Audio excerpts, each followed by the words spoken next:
Hey, I am here to talk about the native title. I just wanted to really point it out how this cedes our sovereignty. Any agreements with the corporate crown cedes our sovereignty to the crown. So that's what we haven't got here, is people bringing it back to a sovereign perspective.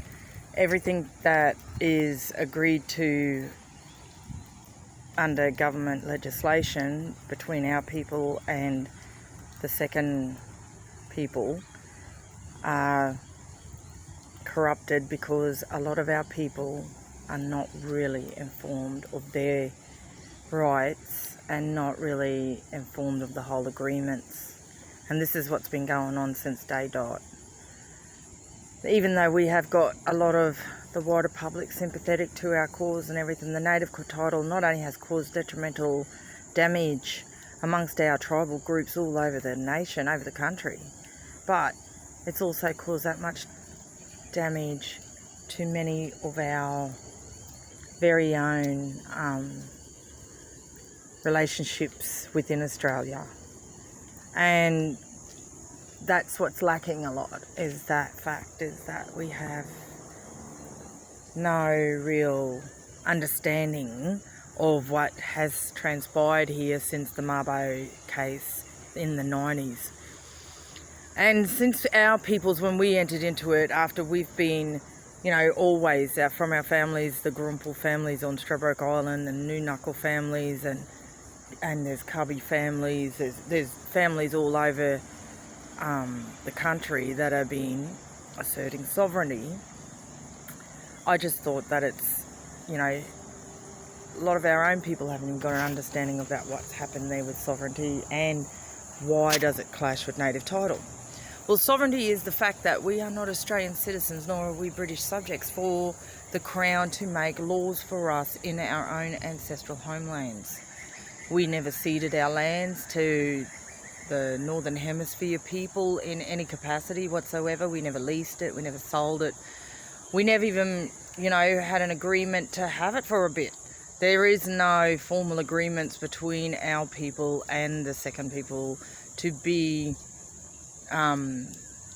imposing the legislation that we're currently under that has been detrimental and genocidal in nature, which gives us only two pathways to travel, and that is one door leads to assimilation. You can become just like them and do it their way on their conditions, or you can proclaim sovereignty, which is really just about the old land rights, but it's actually holding up your laws, your governance structures, your lands and your connection to your lands, your obligations to your spirituality, your religion, as they assume is Christianity and Buddhism and Hinduism and everything, because it's all a religion.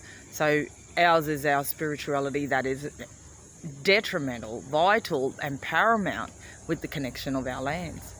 So in saying all that, with native title, what's happened is you cede your sovereignty to the Crown. They have what you call an authorisation meeting. They will probably pay about $50,000 minimum to get this event happening, a one-day event. The authorisation, majority of the people that be paid there would be the native title body, which is made up of mainly non-Indigenous peoples like QSNTS, which stands for Queensland South Native Title Services. And you probably have someone from DATSIP, who's Department of Aboriginal and Torres Strait Islander Partnerships, which sits under the Labor government. And there will be a representative from these. You'll probably have an anthropologist who's probably on about $10,000 an hour, legals, and your caterers and the hall hire and everything, which is everybody's funded, but you who the meeting is for. It's to get you in to agree to their system. So they've dressed it all up, and they more or less say, okay, pick your representatives, which isn't really a process, because a lot of our people don't understand what it really is. Still today, 30 years later, a lot of people go because they see native title applicants sitting up making decisions in the land and getting paid for welcome to countries and their established cultural heritage bodies, which pay about probably from $800 per participant per day working for developers or mining industries or anybody that wants to utilise your lands. That's what a cultural heritage body does. So in short, what native title does is you enter into these agreements with the corporate crown. You say, all right, here is all what I am. It's like a recognise. It's just exactly like the recognise. I think it is even from the recognise. If you looked right into the old basis of recognise, it's a foundation is based on recognizance or some legal term from the 14th and 1500th century, and it recognises you, all your own, and we will manage it. That's what native title is. So when an overseas investor, just say even someone who wants to build townhouses, probably 6 or 7 townhouses, really nice, they've got a bit of money, so they come to the government here and they say, listen, I want to do this, I want to build, and I need, plans authorised. I need to be able to say to people, I've tick the box for cultural heritage assessment over the land before I've cleared it. So before they do all that, what they do is they go to the Crown, the government that's in, and they say to them, we're going to buy this land, here's our proposal, all of that. Can you get the native title applicants to come along and check it all for any cultural heritage that's left on the site, and we will purchase the lands from you, from the Crown, not from the people who own it, who we claim we respect the people who the land, the traditional owners. The word traditio means, it's a type of word that means a transfer of lands. So that's what traditional owners are. Before 1901, before Federation was established, Australian Government Federation was established in these lands, everything before that's traditional. That was the traditional owners, the former owners. That's what you're saying when you say TO. So that's what we don't like hearing, is that we are TOs, we're sovereigns. Sovereigns with maintained connection. And a lot of the places we still connect to are unbroken connections. And that's what we're trying to highlight and maintain when we're doing sovereignty. That our lands and our sovereignty was never ceded, and really it's our tribal governance. And you cannot govern without a lands to govern.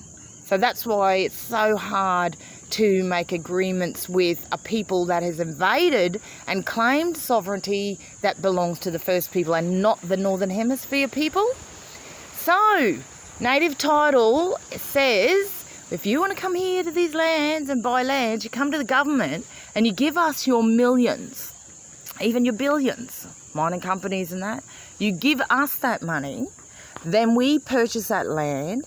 We get the native title applicants to say, okay, we've assessed the land, we've checked for cultural heritage, and can we go to the developers and ask for a job? And this is where the cultural heritage bodies, they come and ask for jobs, and they get paid the trinkets and beads off their lands. And that is the basis of native title, and that's why there is a lot of rips and there's a lot of arguments, because a lot of these times developers, mining companies and corporate industries, especially from overseas and this country as well, all these fellas here, even our own people, they don't like to have to acknowledge our sovereignty.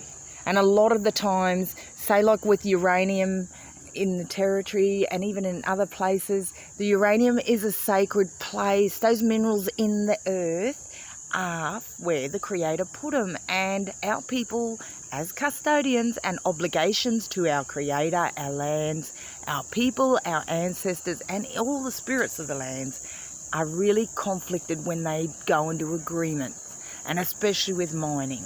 So what the government does is saying, move out the road those that maintain strong connections and have these obligations which override your spirituality and your identity. That what they say is, move out the road, we will get some black person from that blood group, that tribal group, that area, and we will get them to tick the box and say they are compliant with the legislation that they have created under statutory laws in our countries. So that's what we're saying, native title applicant and cultural heritage body. Those lands are really your own ancestral homelands. And a lot of the times our people still have that connection.